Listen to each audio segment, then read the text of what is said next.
Hi everyone, welcome to the Explorer. This is Listening Practice Lesson 4. Please print out the question paper from the description box below. Model Test 1. Malaysian University English Test. Listening. There are 5 parts to the test. You will listen to each part twice. As you listen, indicate your answers on the answer sheet. Please ask any questions now, because you must not speak during the test. Now open your question paper and look at Part 1. Part 1. Listen to a conversation between Malik and his friend Misha. As you listen, choose the correct answer for questions 1 to 7. You now have 30 seconds to look at the questions. Now listen carefully and circle the correct answers. Hi Misha, I heard that you went to Kuala Biru recently. Did you go there for a holiday? Hi Malik. It wasn't actually a holiday, but I definitely had a great time there. I went to Kuala Biru for a weekend with some of the other members of the Interact Club. The trip was part of our community service outreach. We went there to help paint the walls of the public library, and we had to write about it afterwards. It was hard work, but we had a lot of fun. I've never heard of Kuala Biru. How did you get there? Well, you know my elder brother loves traveling. Last month, he drove there with some friends. I didn't want to drive that far, so in the end, we decided to go by bus. It wasn't expensive at all. At first, we considered hiring a Grab car, but we decided that it would be too pricey. All of us had to find our own way there. Right. And where did you stay? At a hotel. The club committee looked up a few hotels and decided on a new one called the Blue House. It was pretty cheap, and there were enough rooms for all of us. When we went to our rooms, we discovered that they had given us a plate of local snacks and cakes, all for free. I've heard of hotels that offer you a welcome drink upon arrival, but I've never been offered free food before. Oh wow! Neither have I. And the hotel was close to the library too. We could easily walk there within a few minutes. It was so convenient. The food was pretty good too, just as good as eating at a local hawker stall. We ended up having both dinner and breakfast there. But I have to say that the best thing about the place was the hospitality of the staff. They were so warm, attentive, and professional. It really made our stay there that much better. That sounds wonderful. Good service is so hard to find these days. So, what did you do after you checked in? Well, it was almost noon by the time we arrived, so we had lunch first. Then, we headed over to the library to take a look at the walls we were going to decorate. The head librarian gave us a tour of the library. There were 2 walls we were supposed to paint. The club committee had already bought the paint supplies, so we didn't have to go into town to get them. We took a lot of photos the whole time. We had a lot of fun, and the librarians provided us with snacks and drinks as we worked. Did you do anything else in Kuala Biru? We went to the main market in town once it started getting dark. It's absolutely charming. You really must go there one day. They've got an amazing range of local snacks with more flavors than I expected. They were also quite cheap. We spent a few hours there. The market itself isn't as big as the ones we are used to, but there was a lot to see. I even bought some souvenirs for my family. I was also full from trying all the free snack samples. Are there any particular stalls you'd recommend? Oh yes, there's this amazing nasi lemak stall called Sarah's Sambal. The market entrance is right next to the public library. Sarah's Sambal is the first stall on your left the moment you enter the market. You know the amazing snacks with lots of flavors? There's a stall selling that right opposite Sarah's Sambal. It's called Sophia's Snacks. If you walk past Sophia's Snacks, you'll immediately see a stall called Atika's Art. Atika's a local artist who sells postcards featuring her own drawings. I bought a whole pack of them. She's really talented. Wow, it sounds like you had a great time. Now you will listen to the recording again. That is the end of part 1. Now turn to part 2.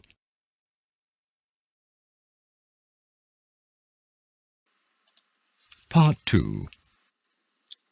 Listen to a talk by a teacher about a successful businesswoman called 𝗗𝗓𝗪𝗓. As you listen, choose the correct answer for questions 8 to 14. You now have 30 seconds to look at the questions. Now listen carefully and circle the correct answers. Good morning, everyone. I want to tell you the story of a former student of our school called 𝗗𝗓𝗪𝗓. Aaliyah visited our school 5 years ago when we were raising money to renovate the school hall. She generously donated 5,000 ringgit. We were equally happy when she returned the following year to meet the students and teachers when the new school hall was revealed. Today, many of our teachers still remember her fondly. Aaliyah was always a big fan of 𝗗𝗢𝗪𝗡𝗟𝗢𝗪, which is also known as fish sausages in English. It's a traditional Malay fish cracker snack that I'm sure all of you are familiar with. For those of you who aren't sure, 𝗗𝗢𝗪𝗡𝗟𝗪 is made from fish, sago flour, sugar, and salt. It is made by grinding fish into a paste, mixing it with sago, and then deep frying it. It's particularly known for its fishy smell and taste. 𝗗𝗢𝗪𝗡𝗟𝗪 is best served and eaten hot from the pan. It is one of the most popular local snacks on the East Coast, particularly in Terengganu. All visitors to this state rarely fail to make a stop at one of the 𝗗𝗢𝗪𝗡𝗟𝗪 stalls along the roads there. Aaliyah spent a few years working as a teacher in Peninsular Malaysia when she figured out that she wanted to try something new. So she moved back to her home state Sarawak and worked as an accountant instead. However, she found that accounting wasn't for her and chose to continue her studies for 5 years. It was during this time that she considered her passion for 𝗗𝗢𝗪𝗡𝗟𝗪 and decided to create a business around it. With what little savings she had tucked away, Aaliyah took the opportunity to attend a 1-month entrepreneurship development course organized by the local state government. In 1 month, she learned how to create project proposals and development plans from scratch. She also sought help from her family members, who helped her to start her 𝗗𝗢𝗪𝗡𝗟𝗪 business by becoming her business partners. Aaliyah started her business on a small scale at first. She sold her product at a local night market to reach out to customers. Within the first year of her business, Aaliyah generated a decent revenue, which allowed her to slowly repay her family members. During this time, banks had also begun courting her and encouraging her to expand her business. It wasn't long before she decided to do so, and within a few years, she had moved from a small kitchen at home to a decent production room with proper facilities. Now, Aaliyah owns 2 factories in Miri and Kuching, with a series of workers manning the production lines. I'm sure all of you recognize the Keropok Crispy brand that can be found in stores nationwide. Some of you may have had it for your breakfast, while others may often eat it as a snack. Yes, this is the brand founded by our very own 𝗗𝗓𝗪𝗓. Different types of fish are used to make her 𝗗𝗢𝗪𝗡𝗟𝗪, and what makes it more appealing is its extra fishy flavor, which distinguishes it from the homemade 𝗗𝗢𝗪𝗡𝗟𝗪 that you can find in stalls across the country. Any 𝗗𝗢𝗪𝗡 fan will tell you that it's not worth eating other brands which are starchy and hardly contain any fish. So, what can we learn from Aaliyah's story? She's one of our most successful former students. She always did her best, and she put her all into her studies. When she discovered her true passion, she worked hard to achieve her goals. She wasn't afraid to ask for help when she needed it, but she also didn't take unnecessary risks. By gradually building up her business, she became a successful entrepreneur. If you apply yourselves, I'm sure many of you could do the same. Now you will listen to the recording again. That is the end of part 2. Now turn to part 3. Part 3. Listen to 3 teenagers, Kamal, Rahul and Linda, talking about their future plans. For questions 15 to 17, choose from the list A to E for each speaker's future plan. Use the letters only once. There are 2 extra options which you do not need to use. You now have 15 seconds to look at the questions. Now listen carefully and write the correct answers in the space provided. Teenager 1, Kamal. I'm really looking forward to the upcoming holidays. I haven't felt very disciplined lately, so I want to challenge myself to do something productive. This coming holiday season is the best time for me to do so, as I've heard it takes 21 days to build and form a new habit. And I can start working on it every day so that it sticks. It's going to be a tough ride, because I'm the type of person who lacks self-discipline, especially when it comes to new things. What kind of habit should I develop? I've been asking myself that for a while now. I'm thinking that I'll start with something small. It might sound trivial to you, but I want to make my bed neatly every morning after I get up. Teenager 2, Rahul. I've always suffered from self-esteem issues. I've never really been the fittest guy on the block, and I can easily admit that something needs to be done about this tummy that I've developed. After seeing all the effort that actors put in to get fit for a single action film, I've decided that I want to step up and shape up. I want to prioritize my health for once. I actually drew up a plan yesterday. I think I'll start with this: 50 push-ups, 60 sit-ups, a minute of planking and 5 kilometers of jogging per day. My friends told me that if I have enough determination, I'll be able to see it through. Wish me luck. Teenager 3, Linda. I've wanted to do something new for a long time now, but I've been dragging my feet. I don't want to learn something that won't really help me in future, such as learning Latin just because it sounds cool. I've never really had any natural talents, so ballet and playing the piano never worked out for me.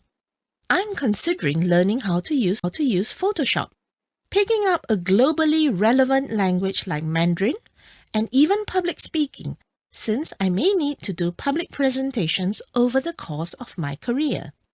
My brother suggested that I should take up professional cooking classes since I enjoy cooking. He said that I could use what I learned there to open my own restaurant in future. That's not a bad idea, really. Now you will listen to the recording again. That is the end of part 3. Now turn to part 4. Part 4. Listen to a radio interview between a host and a blogger named Greenie about gardening. As you listen, choose the correct answer for questions 18 to 24. You now have 30 seconds to look at the questions. Now listen carefully and circle the correct answers. Let's welcome a popular gardener and blogger, Greenie. Thanks for inviting me. Greenie, what advice do you have for listeners about caring for their plants? Well, caring for a garden is not an easy task, as gardeners need to know what kind of plants would best suit their garden.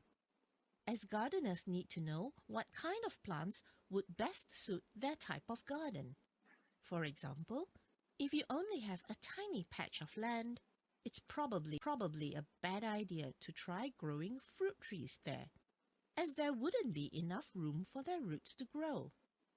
There's lots of information about this online, but it's mostly written by foreigners, so their gardening advice isn't always applicable to us. After all, we only have one season here, while other countries typically have 4. You can always hire a professional gardener to plant your plants and flowers for you, but that can be very expensive. The best way is by going to a gardening supply store or nursery. They'll be able to answer all of your queries. Tell us about your garden. What have you been growing lately? The college I attend is in another state, so I'm currently maintaining 2 different gardens, so to speak. I usually return to Malacca to visit my parents on the weekends, and I spend most of my time there working on their moderately sized garden, which has a lawn and a lot of shrubs. Last year, my father and I started cultivating mango trees.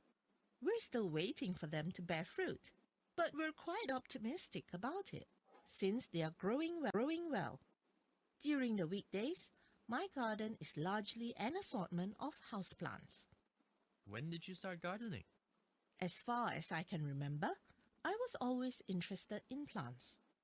The woman who took care of the flower beds around the apartment where my family used to live would often let me plant a few things in some corner. So I got to do some gardening from time to time. There was also an old lady who kept a large and beautiful garden in the lot adjacent to the building, and she taught me how to plant hostas in shady spots and how to properly deadhead flowers. Her advice was invaluable to me. When I was 7, my family and I moved into our first house, and from then on, my parents let me take care of our garden. So, tell us, what's your favorite plant? Among all the plants that I've grown so far, tree peonies are probably my favorite. In terms of plants I haven't yet had a chance to grow, I'd say that lotuses and Himalayan blue poppies top my list. You know, my paternal grandmother had green fingers too. My parents used to show me pictures of her and her garden. My father said that she spent about 8 hours a week on her garden, so I tried to do the same. She did amazing work, and I get a lot of my ideas from those photos. What is your take on inorganic gardening? Oh, I much prefer organic gardening. I never use any chemical pesticides or fungicides when growing my plants. I believe that adding harmful chemicals to the environment contradicts the whole point of gardening in the first place. Honestly, if you have trouble growing a certain plant, consider other solutions first. Maybe you're planting something that isn't native to the region. Sometimes the problem is sufficient space. The pot you're using may not be big enough, and you may need to transfer the plant into your garden or a larger pot. An alternative method is to trim the roots and repot the plant. What is your most memorable achievement as a gardener? Probably the success of my eastern prickly pear cacti. They erupted into shimmering yellow blooms. I don't think I can really take credit for that though, beyond finding them a suitable spot to grow, since they're actually quite tough on their own. Do you have any more advice for our listeners? Never plant anything in soil that lacks nutrients. Always test the pH level of your soil before you start a gardening project, since the results will tell you which plants will grow best there. Use organic compost that is tailored to your plants. Above all, always ask for advice when you need it. Thank you, Greenie, for all your helpful tips. Now you will listen to the recording again. That is the end of part 4. Now turn to part 5.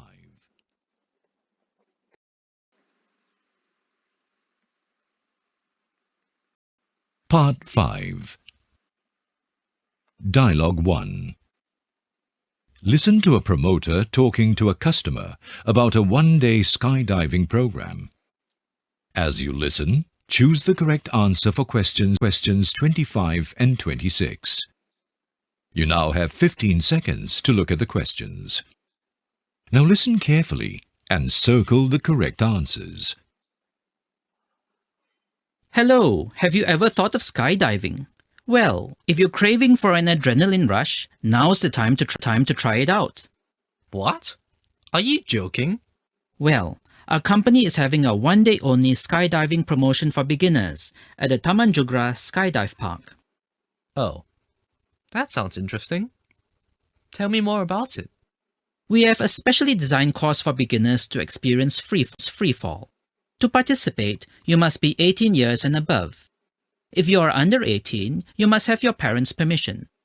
You also need to be reasonably fit and weigh between 45 and 90 kilograms. Additionally, any and all instructions will be given in English. The good news is that you don't need any prior experience to sign up. How does it work? Will I need to jump alone? Don't worry. Before the jump, you'll attend an hour-long briefing where you'll learn the do's and don'ts. Then you'll meet your highly trained instructor who will take you to the plane. There you will suit up and wait for your turn. Don't worry, you won't jump from the plane alone. You'll be strapped to your instructor while free-falling at nearly 200 kilometers per hour. You'll be able to enjoy the view while your instructor guides your descent. When it is time to pull the parachute, your instructor will be the one to do so. All you need to do is obey any and all instructions your instructor makes. It's going to be expensive, isn't it? Since we have a promotion today, it'll only cost you 500 ringgit for a 30-minute skydive. This price includes the pre-jump briefing, the gear and the flight itself. For 650 ringgit, you'll also get a certificate and a recording of your jump. If you bring a friend, both of you will receive a discount of 150 ringgit. Great. I'll think about it. Please do. Here's my card. Now you will listen to the recording again. That is the end of Dialogue 1. Now look at Dialogue 2.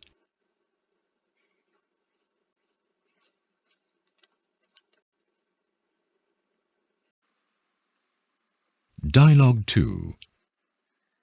Listen to a conversation between Alicia, a representative from Writing Solutions, and Kim Seng, a caller. As you listen, choose the correct answer for questions 27 and 28. You now have 15 seconds to look at the questions. Now listen carefully and circle the correct answers. Hello, Writing Solutions. Alicia speaking. How can I help you? Hi. I noticed on your website that you run some courses for people who are interested in developing their writing skills. Yes, we have a 3-hour course called Fiction Writing 101, and it runs from 1 to 4 p.m. on Saturday. During the course, we discuss character, plot conflict development, idea, and language revision, as well as the various techniques for fiction writing. Do you have other courses? I'm not really interested in writing stories. Well, we have Business Writing 101, which is a 2-hour course. We also have a 3-hour Non-Fiction Writing 101 course if you're interested in learning how to write biographies or memoirs. What type of writing do you hope to learn or develop? I'm interested in developing my writing for work-related purposes, so that I'll write better reports and such. So, it seems like the non-fiction one isn't for me. Where are the courses conducted anyway? We run them at various locations. Where are you based? 𝗗𝗪𝗪𝗡𝗟𝗢𝗪. Okay, since yours is a 2-hour course, the closest one to you is in Subang Jaya. There's one on the 4th of April and another on the 11th of April. The 4th of April is perfect. I'll register for that. Do all your courses take place in Subang Jaya? Not all. We have some in Shah Alam too. I can send you information on your chosen course and details of registration. Can you give me your name and email address? That'll be great. It's Tan Kim Seng. My email address is kim@gmail.com. Got it. I'll email you by today. Alright, thanks. Now you will listen to the recording again. That is the end of Dialogue 2. Now look at Dialogue 3.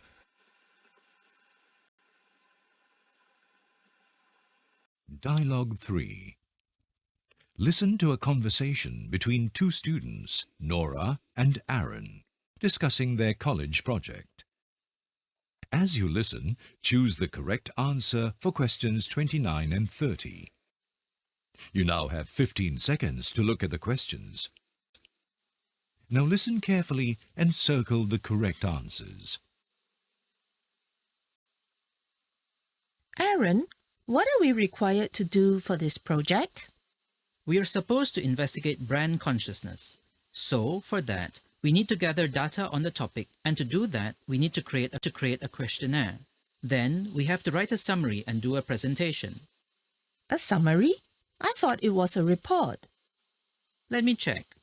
Oh, you're right. Whoops. How long is the report supposed to be? It says about 2,000 words. So how should we address the topic? I guess we'll have to pick a popular brand. I know some of us are looking at mobile phone brands and fashion brands. Does it matter if we do the same thing as the others? I don't think that mobile phones are a good choice. After all, there aren't that many brands, and the lesser-known competitors are still relatively quite popular. I think that we should work on something that's a little more unique to our country, such as the bubble tea obsession that's been spreading around lately. Not all of the bubble tea chains are well known, and some students prefer sticking to the more popular brands, while others prefer trying out new ones. Okay, that sounds great. Let's do the questionnaire first. We can do that together. Actually, Nora, how about I research the number of bubble tea chains there are in this city? Then you create the questions based on my list. Oh, that'll be more convenient.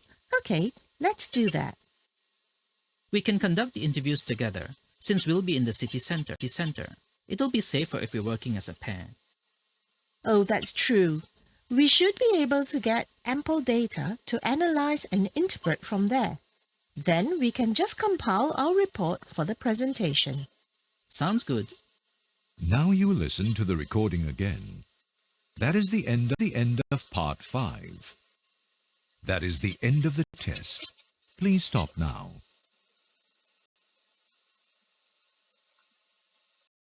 That's all for today's lesson. Thank you. Subscribe to Explorer for more lessons. Have a nice day.